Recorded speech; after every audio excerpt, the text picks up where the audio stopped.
The Australian Financial Review.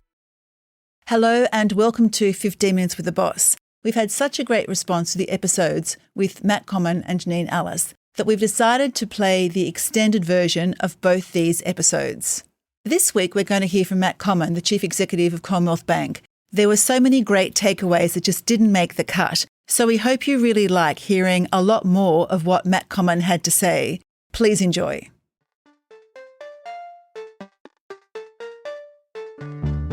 Sometimes when you don't feel like it, it's also a really good sort of challenge again. I find it quite interesting when you're having a bad day, things have gone off track, you don't feel as well prepared, and sort of trying to embrace that to see, well, let's see what I've got. Yeah, that's fun.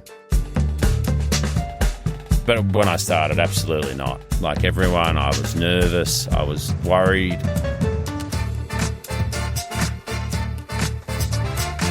Hi, I'm Sally Patton, editor of Boss from the Australian Financial Review. And welcome to 15 Minutes with the Boss,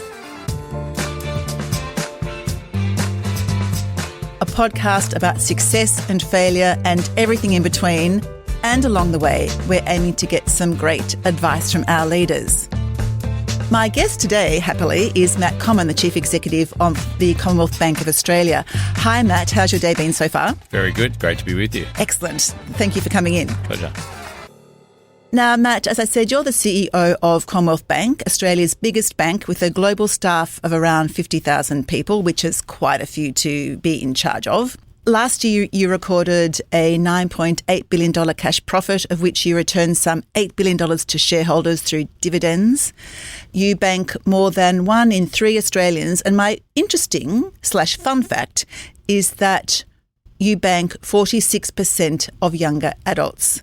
That is a lot to be proud of. Does it make you proud to hear those numbers? It does. I mean, I'm very lucky. I've been at CBA for more than 2 decades. It's been a wonderful life experience. There's been always ups and downs in any career and job, but I've also worked with some amazing people over that time, and I'm proud of what the Commonwealth Bank does and the opportunity to lead it. Fantastic. Okay, let's get into it. The clock starts now.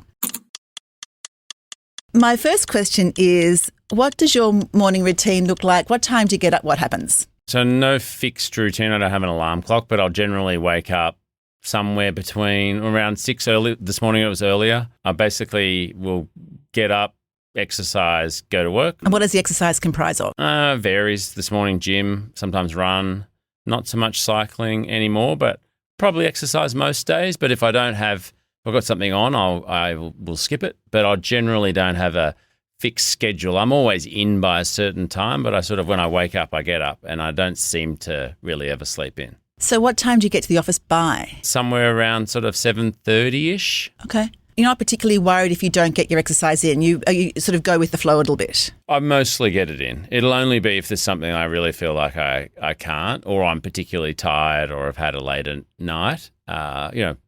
Sometimes I might be out 2 or 3 nights a week at different events or travelling. It's obviously harder when you're travelling, but I'm manage it across my schedule. I try to be probably exercising 5 days a week if I can. Okay. And are you a breakfast person? I am. I have a fairly regular routine, but nothing particularly sophisticated. I have a protein shake and I have some fruit and a green juice. Okay. And are you a snacker? Does that last you till lunchtime? Most days. Occasionally I'll have a snack, but not often. Okay. All right. My next question is, tell me about a pivotal moment in your career that changed the trajectory of what you were doing, or somehow changed even what you wanted to be later on. One of them would definitely be post-GFC, so it would have been 2009, and CBA was involved in a financial advice group in North Queensland had failed, and a number of customers who had products with the Commonwealth Bank. And I volunteered to lead the remediation of that. So it was 3,500 people basically lost their life savings. I learned a lot. I mean, I dealt for the first time with the then CEO, Ralph, the board. I worked with a number of legal firms because the bank was being sued. I appeared in Parliament for the first time. I went and met with customers directly. I think you learn the importance of doing the difficult things yourself. You see the the impact of when things go bad and leverage, and those customers were highly levered and invested, obviously in a speculative at the time strategy, which had worked spectacularly badly in the GFC. So I did that for most of 2009, and it was a really unique experience that I learned a lot from. Very, very challenging. And, a number of those lessons I think I've taken with me throughout then. So what are the core things that you've taken with you from that time? Well, I think it's important. There's no substitute for first-hand experiences. I remember after one of the customer events and I'd finished and talking, and obviously some of the customers were very upset and angry, and my taxi had long since left. And one of the people that were there offered to give me a lift. I was staying in Brisbane CBD, and just talking to them about their life story. They'd lost everything, and they'd retired. They were having to go back to work. One was working as a part-time in a Subway store. You see it up close, working and understanding all of the the implications and consequences of that. Trying to come up with the remediation, like when something's gone wrong, don't be pushed to a concession. Get to the bottom of what actually happened. Say what happened. If you've done something wrong, try and fix it as swiftly and as fairly as possible. Really take a forensic approach to things. Have a level of professional skepticism. Don't accept what people say happened, not because anyone's trying to mislead you. I think it's very hard when something's gone wrong to necessarily sort of investigate and get to the bottom of something yourself. I think it's just human nature. You try to see things through a better lens than perhaps they are. So there is importance around sort of, independence of process, getting to the bottom of things, dealing with very difficult and emotional circumstances.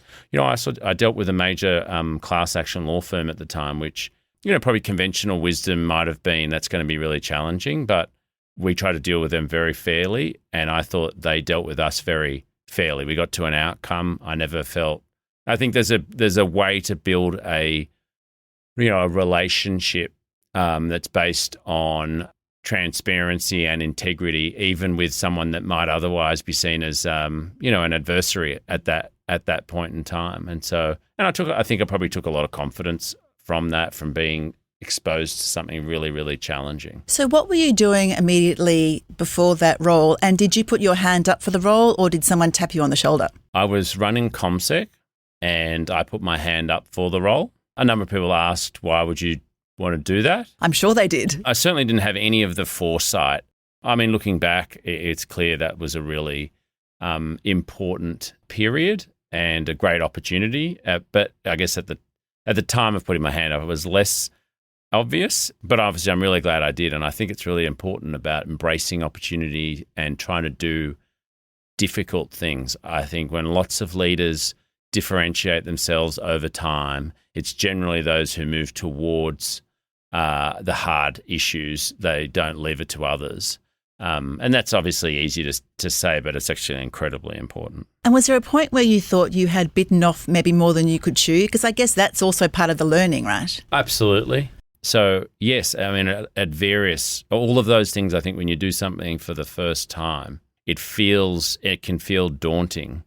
I think with the right mindset, you can gain both a lot of experience and confidence, and a lot of things become easier in life and also from a career perspective after you've done them before. And really doing things that are challenging is so rewarding, because a lot of other things that maybe seemed hard for you before then actually seem pretty easy. And a lot of things just get easier with time and experience. Yeah, it's good to know. My next question is, what is the best piece of career advice you've ever been given?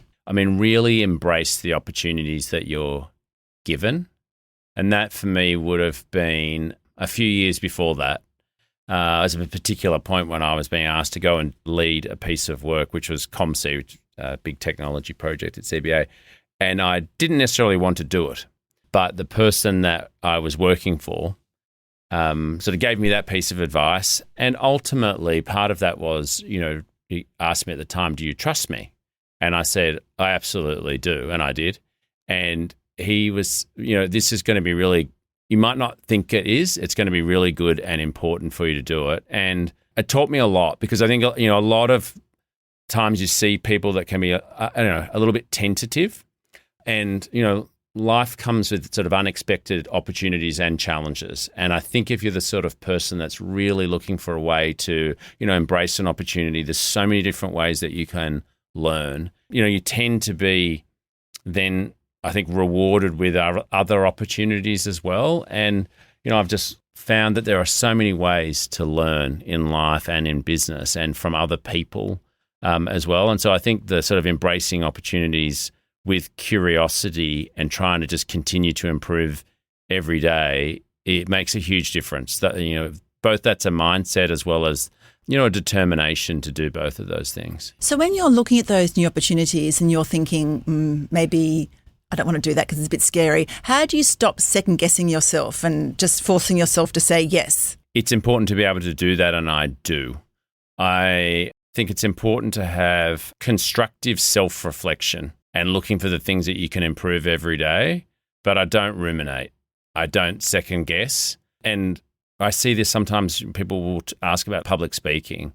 I'm never the sort of person that's worried about what if I forget this, or what if I just never allow my mind to go down those sort of paths. And some of that just comes from repetition. And so I think there's a point you've always just got to be prepared to commit and not look back. Like looking backwards is, a regret.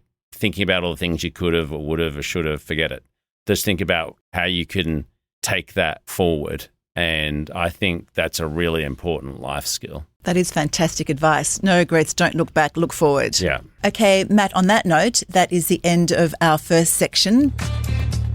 Don't go away. We're going to take a short break, and when we come back, we're going to open our embarrassingly lo-fi, low-tech Chatterbox. Very good.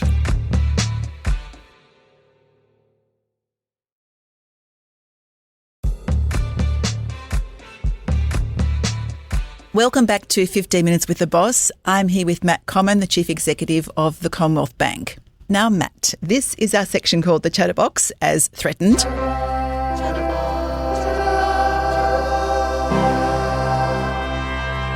In front of you is our really lovely brown, shiny cardboard box, inside which are today, I think, probably about 10, 15 questions. I'm going to ask you to have a bit of a shuffle around, pick out some, and let's start. I get to read it. Thanks very much. Sorry. Yeah. Do you have a coping mechanism for high stress situations? Well, I think a couple of things are really important. One, I think being able to perform as well as possible, which also includes dealing with high stress. There's a lot of very conscious about the sort of state, good sleep, exercise. I think trying to always put yourself in the right position. Secondly, I think, dealing with stress gets easier with time. Thirdly, as I've seen and learned, often things are not as bad as they first seem.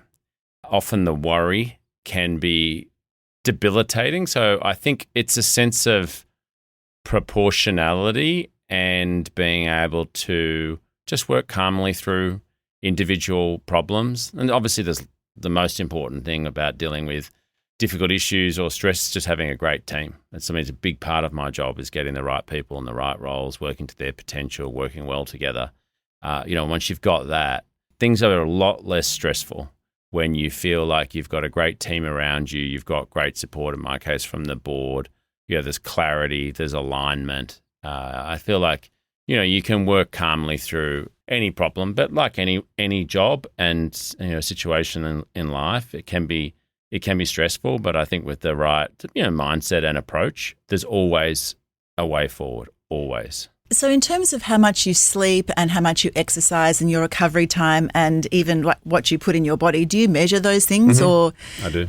Do you have a device to measure those? I have a couple of devices that measure those, yes. I do like metrics, but I also, if I've had a bad sleep, I won't necessarily watch too close. I don't. So I'm sort of trying to look at the averages and how I'm going over time. I've sort of stepped back from looking at as closely every single day as I would have a few years ago, because I think it could be a little bit self-reinforcing, whereas I think most things in life, if you're doing the right things, consistently over a long period of time, the benefits really, really compound. So, like, I would never worry about the one bad night or me in the few, but you just know, like compound interest, if you just keep doing the right things month in, month out, it makes a huge difference. Sleep is a really big thing at the moment. Do you have a sleep goal? Do you know how many hours you like to get? I do. I try to get 7. Yeah, I measure that in a couple of ways. I'll get less certain days of the week versus, try to, which you can't actually catch up on sleep, but, just it's easier to sleep on a weekend night. I tend to probably not sleep as well on a Sunday night, but I'm just sort of used to the pattern. And also I just try to manage my load physically, mentally, so that I'm kind of, if I've got something that's really, really hectic that's coming up, I'll try to ease back a little bit to give myself a bit of a rest beforehand and likewise. So I try to, I guess I plan pretty carefully. And when it comes to exercising, are you real type A? Do you push yourself a lot? I like to push myself. I mean, as I've gotten older, I don't exercise I'll train for maybe an hour. I won't do 4 hours. I'd do a 10K run. I'd never do a marathon now. It's diminishing returns. I don't think it's super healthy and it's too fatiguing. So I just try to get You do have a day job. I do. Alongside my family, I'm optimizing for my work. And so I'm trying to do everything I can to be, healthy and in the best condition possible so I can perform as best I can. Yeah, no, that's really good advice. Okay, have another fish in the Chatterbox. Let's see what turns up. Okay. Do you like public speaking and have you always liked it? I certainly haven't always liked it. I doubt many people have. I do now because, realistically, I communicate for a living. Sometimes I feel like I answer questions for a living.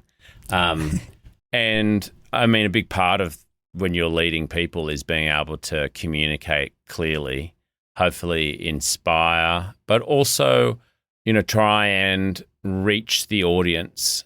And, I often think that it's not always, most people can't remember what you say over, obviously that dissipates relatively quickly, but many people can remember what it felt like when you were talking. And I think, I've just done a lot of it. And so the repetitions make it easier, means that you enjoy it more.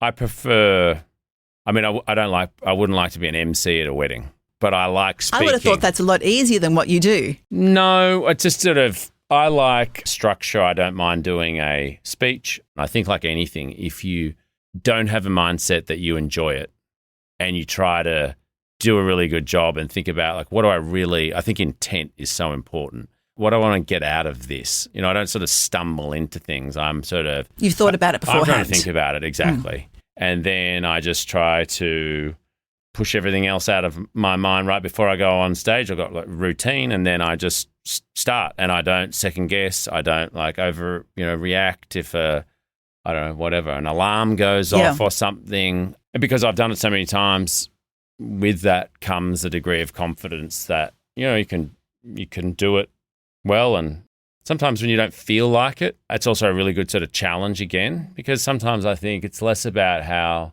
well you might do something when you're feeling great and everything's going, it's actually, I find it quite interesting when you're having a bad day, things have gone off track, you don't feel as well prepared, and sort of trying to, again, embrace that to see, well, let's see how much I can do. Let's see what I've got. Yeah. And I think that's fun. And so, but when I started, absolutely not. Like everyone, I was nervous. I was worried about that, but I don't know how many times I've spoken in public, but a lot. So it's something that I've certainly grown to enjoy. I have seen you a lot in the public on stages, and I think you're terrific. What's your routine beforehand? Do you have a breathing exercise, or do you stand up with your shoulders back, or some people have, all sorts of different routines? I just want a little bit of quiet before I go on stage. So if I'm going to speak, I would like a minute or two, and I will just consciously try to push everything. I won't be trying to remember, here's the 13 different points I need to make in the next 8 minutes. I'll just try and, just breathe and relax and then start. I'm a big believer in routines. I think in professional sport and things as well, actually, if you talk to someone who, let's say, is a opening bats person, like one of the ways that they teach people to not get nervous at the opening ball of the first test is, to have a routine. So I have different routines. If on different days that are important, I'll do a certain set of things. And I think that just gives you a sense of comfort and consistency. Oh, I love that. Okay, next question. Should we have another go? Sure. Do you have a favourite productivity hack to help you get more out of your day? Probably two related. One, I generally think email is certainly as a sending device, a grotesque waste of time. I'd hope I send probably the fewest number of emails as any CEO. I'd do less than 5 per day. Wow. Yeah. I think emails are great in terms of like communication to read and send. They're terrible for understanding context, for problem solving. So I spend, as I said, as little time as possible. So what happens to all the emails that you get in that are sort of probably asking for a response? Do you ignore them? Can you pass them off to somebody else? Well, for a lot of people who work closely with me, no. If you want to talk to me, talk to me. Come and talk to you. Yeah, I'm not going to go back and forth on email. And then the second thing, I'm a big believer in some of the work that Cal Newport's done, which is all about sort of deep work. So a lot of my job, obviously, I'm in and out of different things, meetings, but also if I really want to work on something that's important, I'll have a big block of time and I'll just like to work in a certain way where I can spend enough time to really get into it.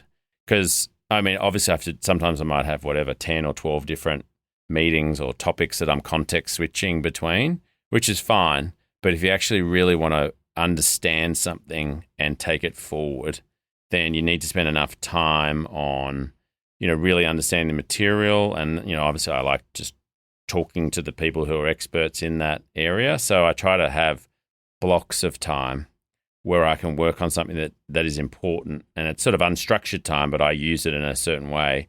Then obviously I've got a lot of other meetings around that, and as I said, I try to avoid things that I think are a waste of time, and I'd put email substantially at the top of that list. And how much time would you say block out a week for those deep thinking exercises? Well, that's a great question, and my EA assists me with that.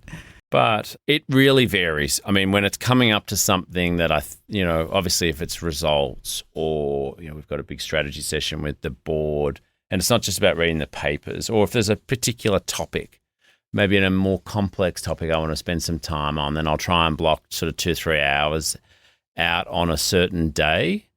But generally would have at least an hour on a day. Sometimes I might get lucky and have several hours, but I'll look at that in terms of weeks in advance about what's the thing I really want to go and spend time on that. So you can plan that ahead. Well, exactly, yeah. And sometimes that might be I might go to the work, go and see the team, meet with someone there. I might ask for something that I can read in advance, and then I want to ask a lot of questions in and around it. And then obviously that complements, as I said, a lot of the time I'm in meetings with my team or other members of the organisation, and we're making decisions. So, I guess you have to be able to do both, but, there's never enough time in any day. So trying to allocate it as effectively and again with real intent is very important. Okay. Let's have one more question. Sure. What's your favourite podcast or streaming show and why? Podcasts I vary depending a little bit on the topic that I'm interested in. I do like Adam Grant. As I said, I've listened to a lot of his stuff. Sometimes from a health wellbeing, it's become very popular in Australia. Andrew Huberman, I quite like. Lex Friedman, he's got some interesting guests. Some of the tech ones, I listen to the New York Times. I spent a lot of time on AI. There's so much material, obviously the AFR podcasts. Thank you. Nice to hear. Yeah. They're very good, sort of good summaries. I've listened to a bit of The Economist. So I don't, other than the Fin, I don't listen to the same thing every week. I'm typically moving a little bit between domains. Streaming, I don't watch a lot of TV. I do what I'll look forward to because I usually will do a offshore trip to see investors in March or so.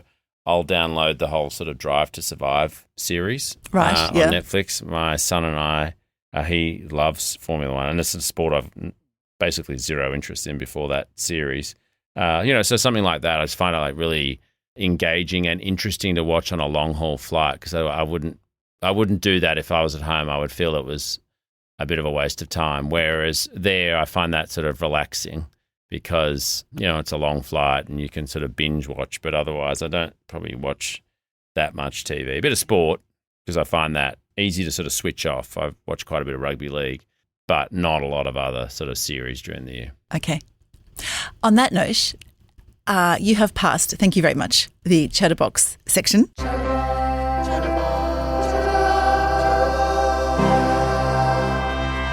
We will move on to our last question, which is, if we were the holiday gods and we granted you 12 months holiday, you could come back to the same job, you were unencumbered, you could do anything you liked, what would you do? I would definitely travel. Look, I'd move between both, summer and winter. I enjoy both skiing and so I'd probably, spend some time certainly offshore. I suspect I will get bored well inside 12 months. So I'd have to find something stimulating to do at the same time. And, I guess like everyone, I'd like to spend some time with family. I try to do the best I can with my kids, but I certainly feel the sacrifices at time, which I'm very happy to make. So it would be nice. And I'd probably like to substantively spend that time without a phone. I think that would be quite a different feeling to not be, just not be thinking about work and not sort of have to worry about that at all. I think that would be quite, for the former CEOs that I've seen, I think that's the thing that they enjoy most, is that the levity that comes from just not having to be on your phone all the time, be contactable all the time. Exactly, and you just never know, and that's just part of it's also part of what I really enjoy in the role, but you just never know. I mean, something could happen very, very quickly, and you just need to that's always in the back of your mind. So at some point, not having to worry about that, and whether that's sort of walking on a beach or walking up a mountain, not having to worry about what am I missing, would be, I think, a good feeling. So to prevent you from getting bored, would you learn a new skill? I'd like to. I'd probably try and read a lot. I'd love to be able to learn a language. I'm terrible at art and music, so I think I could rule a number of different things out. Yes, would be the short answer, but it wouldn't necessarily be an unlimited set of choices of new skills that I'd like to learn. Italian or French or something like that? Spanish, I would like to be able to speak more of. My father was Spanish, and he died when I was 6, and I have a half-brother who lives in Spain, and his Spanish is obviously a hell of a lot better than mine. So I feel like I could have done a better job of learning that language. And that, Matt, means that our time is up. It's been a real pleasure talking to you about the way that you have gone and deliberately done the difficult things, because that is what is going to develop you as a leader. I really like the way that you don't ruminate on past mistakes. You get up and get on with things. And I think you're amazing the way you only send 5 emails a day. I also think the way that you optimize yourself, your family and your work is a really good lesson. You know exactly what your priorities are. And I will finish by saying, best of luck in your year off connecting with your Spanish heritage. So, Matt, thank you so much once again for coming in and allowing us to spend 15 minutes with the boss. Likewise. Thanks very much. And thank you to everyone for listening. If you like the podcast and would like to hear more, please consider sharing the podcast or writing a review, as it helps us to reach more people. And follow us wherever you get your podcasts. At the Financial Review, we investigate the big stories about markets, business and power. For more, go to afr.com, and you can subscribe to the Financial Review, the daily habit of successful people, at afr.com/subscribe. This podcast was hosted by me, Sally Patton, produced and edited by Mandy Coolin. Our theme is by Alex Gower, and our executive producer is Fiona Buffini.